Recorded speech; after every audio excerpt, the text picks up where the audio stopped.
बिस्मिल्लाहिर्रहमानिर्रहीम। अस्सलाम वालेकुम। प्रीवियस लेक्चर में हमने वॉलपोल और माइल्स का चैप्टर नंबर 5 स्टार्ट किया था डिस्क्रीट प्रॉपर्टी डिस्ट्रीब्यूशंस पे, जिसमें हम डिस्क्रीट रैंडम वेरिएबल की कुछ डिस्ट्रीब्यूशंस की फैमिलीज़ को डिस्कस करना स्टार्ट किया था। इसमें हमने सबसे पहले बाइनोमियल डिस्ट्रीब्यूशन को थोड़ा सा स्टडी किया था। इसमें एक दो चीज़ें रह गई थी, वो मैं भी आपसे डिस्कस कर लेता हूँ बाइनोमियल के हवाले से, और फिर हम आगे मज़ीद डिस्ट्रीब्यूशंस को डिस्कस करेंगे। ठीक है, बाइनोमियल डिस्ट्रीब्यूशन में आपको थोड़ा सा रिवाइज करवा देता हूँ कि वो बेसिकली क्या था और इसको हम किन एक्सपेरिमेंट्स के लिए या किन ट्रायल्स के लिए किन प्रोसेस के लिए यूज़ करते थे।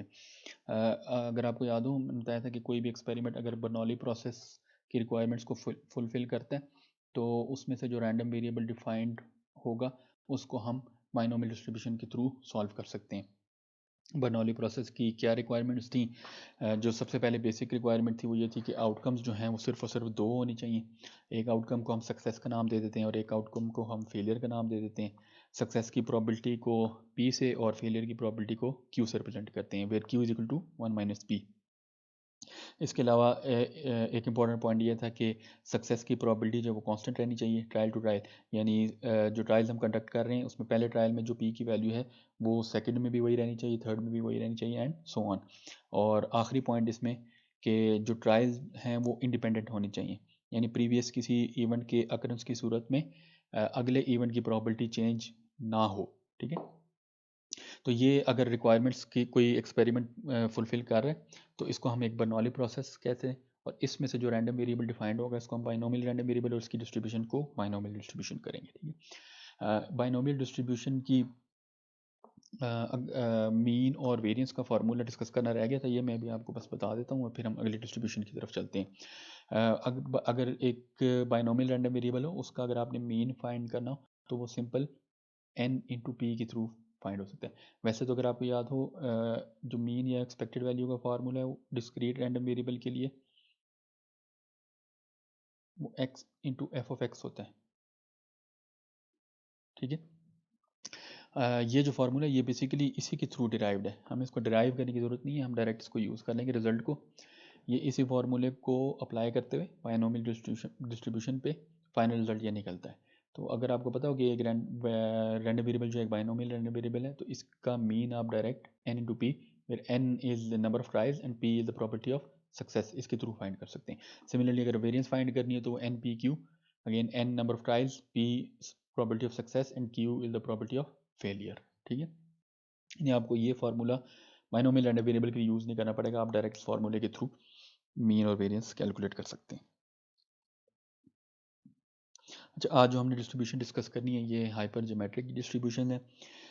एक चीज़ ध्यान में रखिएगा, ये जो आगे दो तीन डिस्ट्रीब्यूशन हम डिस्कस करेंगे इनको समझना आसान हो जाएगा अगर आपको बर्नौली प्रोसेस की रिक्वायरमेंट्स या बाइनोमियल डिस्ट्रीब्यूशन की समझ आ गई है, क्योंकि इनको हम बेसिकली उसके साथ कंपेयर करके समझने की कोशिश करेंगे। हम मेनली देखेंगे कि कहाँ पे डिफरेंसेस आती हैं।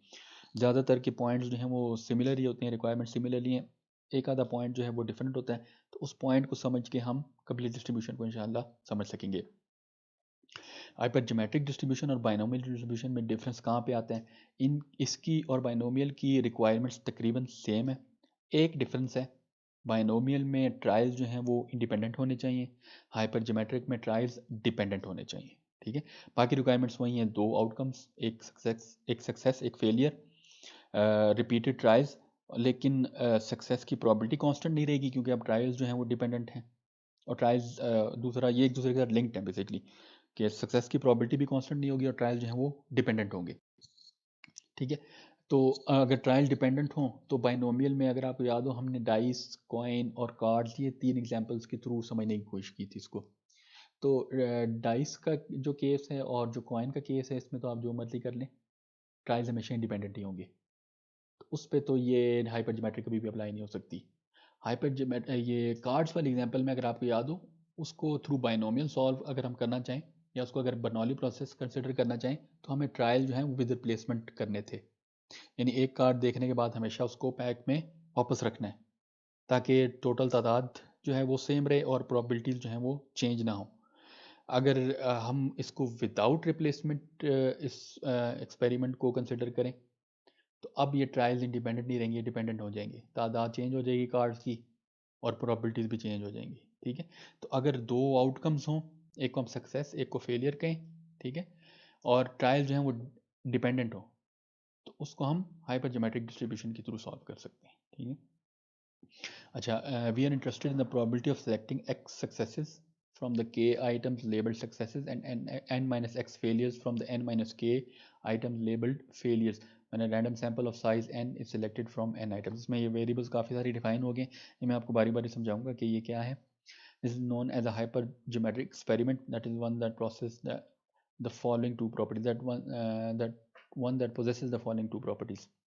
A random sample of size n is selected without replacement from n items, ये without replacement वाला जिस पॉइंट पे मैं emphasize कर रहा था, of the n items k may be classified as successes and n minus k are classified as failures.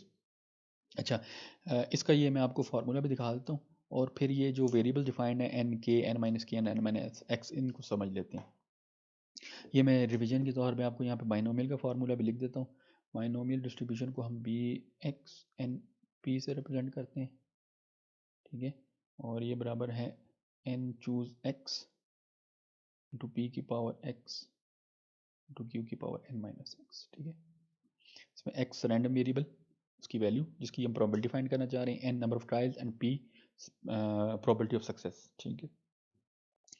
अच्छा, इसमें जो हाइपरज्योमेट्रिक डिस्ट्रीब्यूशन है उसको हम H X N N K, capital N small N K से रिप्रेजेंट करेंगे, और उसका फार्मूला है K choose x into N minus K choose N minus X into N choose और divide by N choose N, ठीक है.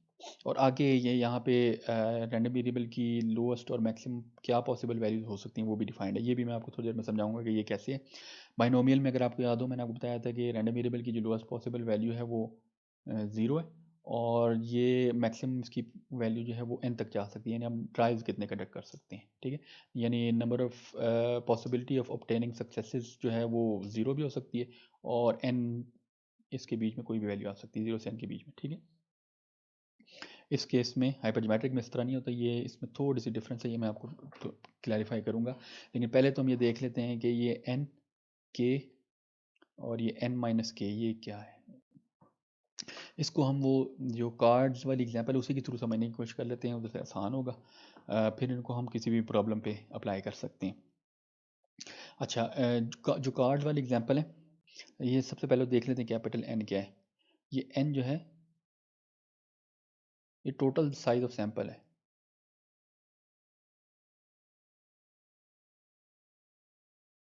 ये total possible outcomes.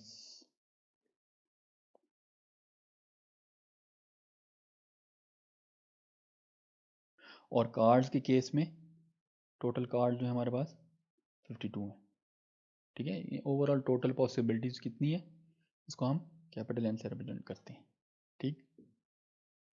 अच्छा, दो आउटकम ये याद रखें, दो आउटकम्स होने चाहिए.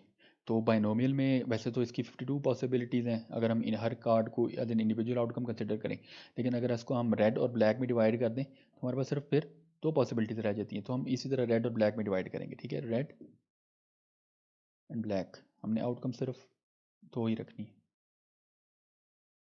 अच्छा, एक को हम सक्सेस और एक को फेलियर कहेंगे, तो रेड को हम सक्सेस कह देते हैं और ब्लैक को फेलियर. तो ये के बेसिकली क्या है, ये वो वैल्यू है जो टोटल में से आपको सक्सेस प्रोवाइड कर सकते हैं, ठीक है. के क्या है कि टोटल सैंपल में से कितने एलिमेंट्स ऐसे हैं जब आप सैम्पलिंग करें तो वो आपको सक्सेस प्रोवाइड कर सकते हैं. सक्सेस को हमने रेड से प्रेजेंट किया, रेड की हमें तादाद पता है कि ये 26 है, यानी इस पर्टिकुलर एग्जांपल में के जो है वो 26 है, यानी 26 ऐसे एलिमेंट्स हैं जो आपको सक्सेस दे सकते हैं. तो 52 में से अगर 26 सक्सेस देंगे तो 52 माइनस 26 आपको ऑब्वियसली फेलियर में रिजल्ट करेंगे. तो n माइनस के जो है बाकी जितने भी एलिमेंट्स होंगे इस सैंपल में वो इस केस में वो भी 26 आ रहा है. ये याद रखें, ये सक्सेस को रिप्रेजेंट कर रहे हैं, ये फेलियर को. यानी के ऐसे एलिमेंट्स हैं जो आपको सक्सेस देंगे और n माइनस के ऐसे एलिमेंट्स हैं जो आपको फेलियर में रिजल्ट करेंगे. ठीक हो गया.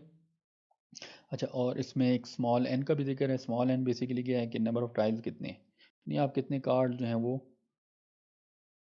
निकाल रहे हैं पैक में से, नंबर ऑफ ट्रायल्स। ठीक हो गया। तो ये के एक्स, अच्छा एक्स जो है ये तो नंबर ऑफ सक्सेस जिसकी आप प्रोबेबिलिटी फाइंड करना चाह रहे हैं, यानी रैंडम वेरिएबल की वो वैल्यू जिसकी आप प्रोबेबिलिटी फाइंड कर रहे हैं, एक्स तो उसको रिप्रेजेंट कर रहे हैं। और एन माइनस एक्स ऑब्वियस, अगर देखें हम एक्स जो है वो याद रखें सक्सेस को रिप्रेजेंट कर रहे हैं।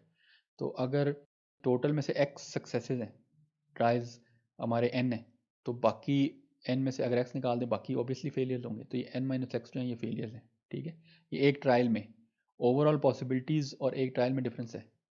ये ये ओवरऑल फेलियर में रिजल्ट कर सकते हैं। ठीक है, ये ओवरऑल सक्सेस में रिजल्ट कर सकते हैं। ये है कि हमें पर्टिकुलर कितने सक्सेस चाहिए या पर्टिकुलर कितने फेलियर्स चाहिए। ठीक है, इनमें डिफरेंस याद रखिएगा। अच्छा, इसी को अब ये हमने वैसे तो देख लिया कि एन के और एन माइनस के एक्स किस चीज़ को रिप्रेजेंट कर रहे हैं। इस फार्मूले को भी देख लेते हैं कि ये फार्मूला बनता किस तरह। इसी कार्ड वाली एग्जांपल को थोड़ा सा चेंज करके इस फार्मूले को ड्राइव करने की कोशिश करते हैं। ये कार्ड वाली एग्जांपल है जिसमें एन जो है ये 52 ही है। ठीक है, हम दो आउटकम में डिवाइड करेंगे प्रोसेस को, और उनको मैं स्पेड्स और नॉन स्पेड्स में डिवाइड कर रहा हूँ। ठीक है, रेड और ब्लैक के बजाय, ताकि ये वैल्यूज़ थोड़ी चेंज हो जाएं। स्पेड्स और नॉन स्पेड्स में डिवाइड कर रहा हूँ। हमें पता है कि टोटल स्पेड्स जो हैं वो 13 है, और जो नॉन स्पेड्स हैं वो फिर 39 हो जाएंगे। 52 में 13 स्पेड्स एंड 39 नॉन स्पेड्स। ठीक, और हम स्पेड्स को जो है इसी को हम सक्सेस कहेंगे। ठीक है, यानी हम हमारा इंटरेस्ट बेसिकली स्पेड्स में, और नॉन स्पेड जो है ये फेलियर होगा। अच्छा, के मैंने कैसे डिफाइन किया है, टोटल पॉसिबिलिटीज़ या टोटल एलिमेंट्स जो आपको सक्सेस दे सकते हैं। सक्सेस हमने स्पेड्स को कहा हुआ है, तो इस पर्टिकुलर एग्जांपल में के क्या हो गया 13, और एन माइनस के कितने एलिमेंट्स ऐसे हैं जो आपको फेलियर दे सकते हैं, वो इस केस में 39 हो गया। ठीक है, अच्छा small n number of trials, यानी हम कितने कार्ड निकाल रहे हैं, तो हम अज्यूम करते हैं कि हम पैक में से चार कार्ड निकालेंगे, और याद रखें विदाउट रिप्लेसमेंट, यानी पहला कार्ड देख के पैक में से बाहर रख देना। अच्छा, अब इस सारी इन्फॉर्मेशन के साथ मैं कहता हूँ जी प्रोबेबिलिटी फाइंड करें कि नंबर ऑफ सक्सेसेस जो हैं वो 2 हो, यानी x इज इक्वल टू 2 आई, इसकी हमें प्रोबेबिलिटी चाहिए। तो ये कैसे होगा, हम पहले तो हम देखेंगे ना कि x इज इक्वल टू का मतलब है कि दो स्पेड्स में से हो, और बाकी दो, टोटल 4 कार्ड हैं, बाकी दो नॉन स्पेड में से हो। तो 13 स्पेड में से दो कितने तरीक़ों से आ सकता है, ये हमने बहुत दफ़ा डिस्कस किया हुआ है। 13 चूज़ टू, कॉम्बिनेशन किस लिए लग रहा है, क्योंकि ऑर्डर मैटर नहीं कर रहा, टोटल पॉसिबिलिटीज़ कॉम्बिनेशन के थ्रू फाइंड करेंगे। बाकी दो कार्ड जो हैं वो नॉन स्पेड होने चाहिए, तो वो कितने तरीक़ों से आ सकते हैं, वो 39C2 तरीक़ों से। ये तो हमारे पास इवेंट की पॉसिबिलिटीज़ आ गई। ओवरऑल पॉसिबिलिटीज़ यानी 52 में से 4 कार्ड्स कितने तरीक़ों से आ सकते हैं, वो 52C4 हो गया। ठीक, अच्छा ये तो था जब x इक्वल टू, फर्ज करें अगर मैं कहूँ जी x इक्वल टू 3 है, अब मुझे सक्सेसेस 3 चाहिए, यानी स्पेड में से 3 कार्ड चाहिए, और चौथा कार्ड, एक कार्ड जो है वो नॉन स्पेड में से चाहिए। तो ये किस तरह होगा, 13 में से मुझे कितने चाहिए 3, बाकी एक कार्ड जो है वो नॉन स्पेड में से आएगा, और ओवरऑल टोटल पॉसिबिलिटी जो है वो 52C4 में तो कोई चेंज नहीं आएगा। ठीक है, अब देखें ये फार्मूला किस तरह बनता है। यहाँ पे के क्या है 13, यहाँ पे भी 13 है, यहाँ पे 13, यानी ये 2 कार्ड और ये 3 कार्ड जो है हम बेसिकली टोटल पॉसिबल सक्सेसेस में से निकाल रहे हैं। तो यहाँ पे आ गया के, और ये 13C2, जब x इक्वल टू था तो 2 है, जब x इक्वल टू 3 है तो 3, यानी यहाँ पे बेसिकली क्या आ रहा है x, तो ये k चूज x। अच्छा, यहाँ पे देखें 39 और यहाँ पे 39, ये 39 किसको रिप्रेजेंट कर रहा है n माइनस के को, यानी यहाँ पे आ गया n माइनस के। और इनमें से हम कितने कार्ड्स चूज कर रहे हैं, जो टोटल ट्रायल्स में से बच गए। इस केस में 2 बचे थे तो वो 2 सेलेक्ट किए थे, इस केस में 1 बचा था तो वो 1 सेलेक्ट किया। और ये हमें किस तरह पता चलता है कितने बच गए, x यहाँ से कर रहे हैं, 4 में से x या 2 यहाँ पे कर रहे हैं, तो बाकी यहाँ पे, तो जो बाकी हैं उसको हम n माइनस एक्स से ब्लेंड करेंगे और total possibilities n c n, यानी देखिए 52 कैपिटल एन और ये स्मॉल एन 4, यहाँ पे भी 4 है स्मॉल। तो ये फार्मूला और ये फार्मूला एक ही चीज़ है, मैं इसने कॉम्बिनेशन उस तरह लिखा हुआ, मैंने इस तरह लिखा है और कोई डिफरेंस नहीं है। ठीक हो गया, ये तो ये फार्मूला आ गया। अब ये रैंडम वेरिएबल की वैल्यूज़, जिस तरह बाइनोमियल में तो हर दफ़ा रैंडम वेरिएबल की लोएस्ट पॉसिबल वैल्यू जो 0 और मैक्सिमम n होगी, इसमें हमेशा इस तरह नहीं होता, इसमें तो और सा डिफरेंस। तो इसको भी मैं थ्रू एग्जांपल्स आपको समझाने की कोशिश कर देता हूँ कि ये कैसे होता है। अच्छा, अभी जो हमने एग्जांपल देखी है इसमें तो आसान है, इसमें n हमारा 4 है, ठीक है, और k जो है वो 13 है। इसमें देखें हमारे पास ये पॉसिबिलिटी है कि सक्सेस या स्पेड में से कोई भी कार्ड ना आए, तो उस केस में x की जो वैल्यू होगी वो 0 होगी। ये भी पॉसिबिलिटी कि एक कार्ड आए, 2 आए, 3 आए और 4, ये सारी की सारी पॉसिबिलिटीज हैं। तो इसमें तो ये रैंडम वेरिएबल की वैल्यू आसान है 0 to 4, लेकिन हर दफ़ा ये 0 और n 4 आप डायल, हर दफ़ा इस तरह नहीं होता। क्यों नहीं होता?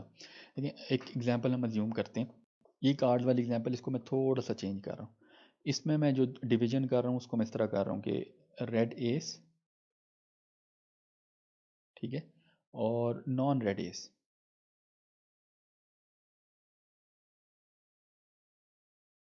ये रेड एसेस की तादाद 2 है और नॉन रेड एस की ये तादाद जो है वो